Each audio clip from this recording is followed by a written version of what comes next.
Putin sebentar lagi akan melakukan sebuah lompatan besar. Kita tahu aksi Putin mengambil Ukraina oleh Barat dan sekutunya dianggap sebagai Hitler baru. Di sisi pihak yang tidak terlibat dalam perang tersebut membelah opini menjadi dua. Anti Putin, pro Barat, pro sekutu, dan mengklaim tindakan Putin sebagai crime against humanitarian atau kejahatan besar terhadap umat manusia. Yang kedua, yang pro Putin, menganggap pihak Barat adalah pro Israel, pro Yahudi, romantisme anti Yahudi plus memframing anti Amerika yang menjadi polisi dunia membuat perlawanan Putin, menjadikan Putin superhero baru, pahlawan dunia melawan Thanos. Thanos adalah Amerika dan Yahudi. Maka sebagai analis intelijen pertahanan ada pertanyaan untuk diantisipasi tentunya. Pertanyaan tersebut adalah apa yang kira-kira Putin akan lakukan berikutnya? Berapa tentara Rusia yang akan ditarik mundur ke barat? Berapa yang akan berada di Ukraina dan berapa yang berada di Belarus? Oke, bagaimana kalau kita melihat peta Eropa Timur sebentar? Di sebelah barat Ukraina ada 5 negara. Polandia, Slovakia, Hungaria, Romania, dan Moldova. Keempat negara Polandia, Slovakia,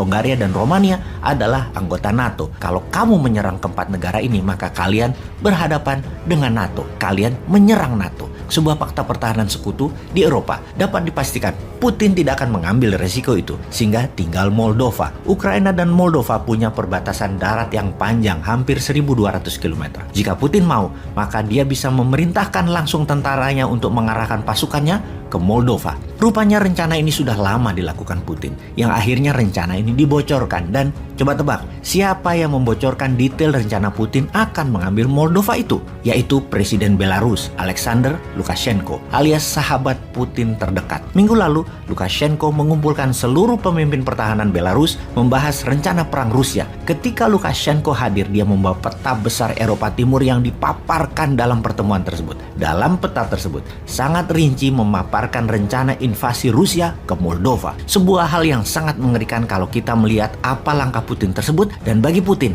why not? Ambil Moldova itu. Pertama, Moldova memang mantan anggota Uni Soviet yang hingga tahun 2009 sangat taat pada Moskow. Namun pejabat sekarang tidak lagi taat pada Moskow. Ya, ambil aja sekalian mungkin ya. Kalau Putin mau mengembalikan kejayaan Uni Soviet atau Soviet Empire, maka Moldova sangat seksi. Yang kedua, mengambil Moldova adalah misi mudah. Mengapa kita mengatakan mudah? Karena Moldova bukan anggota NATO. Jadi, walaupun Rusia akan menyerang Moldova, NATO pasti tidak akan merespon, hanya koar-koar doang. Fakta kemudian, tentara Moldova tidak sekuat dan sebanyak Ukraina, hanya sekitar 6.000 tentara saja. Segitu top. Jadi, apa yang menarik lagi untuk mengambil Moldova? Apalagi kalau bukan Transnistria, wilayah Transnistria seperti wilayah Donbas di Ukraina Timur. Memang pro-Rusia. Rebel di Transnistria ada sekitar 10.000 tentara pro-Rusia dilatih Rusia dan ada 2.000 tentara Rusia dideploy di sana. Transnistria posisinya di antara Ukraina Moldova di perbatasan sepanjang 500 kilometeran.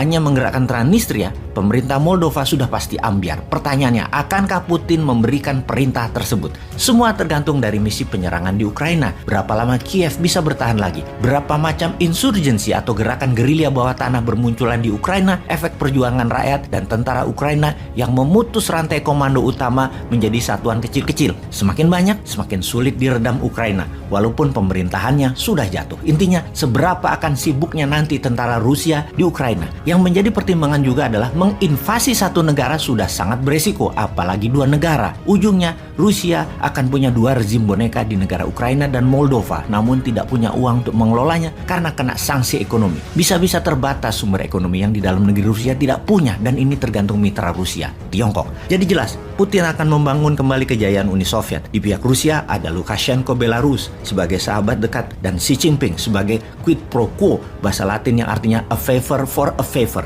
strategi untung-untung. Lukashenko stay in power butuh dukungan Putin, dan Tiongkok butuh energi Rusia, dan Rusia butuh barang Tiongkok. Belarus bahkan mengizinkan hulu ledak nuklir Rusia dipasang di sana yang mengarah ke Eropa. Agaknya Rusia serius membangun Soviet lama dan membuat NATO, Amerika, dan sekutunya diam di tempat seperti Putin menipu dunia di tahun 2014 dengan pengambilan alihan Crimea, dan sekarang dilakukan lagi tanpa Barat bisa apa-apa. Singkatnya, Rusia memerlukan Belarus sebagai negara netral palsu padahal boneka Rusia dan menjadi pagar terdepan melawan NATO. Jadi mau mengingatkan aja bahwa Putin pasti mengambil Moldova.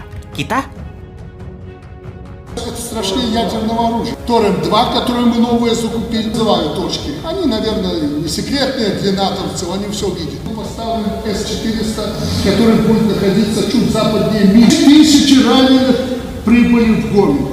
кричат наши беглые и прочее. Вашу слабкість, через вашу роз'єднаність. Усе, на що спромігся Альянс на сьогодні, це провести через систему своїх закупок 50 тонн диспалива для України.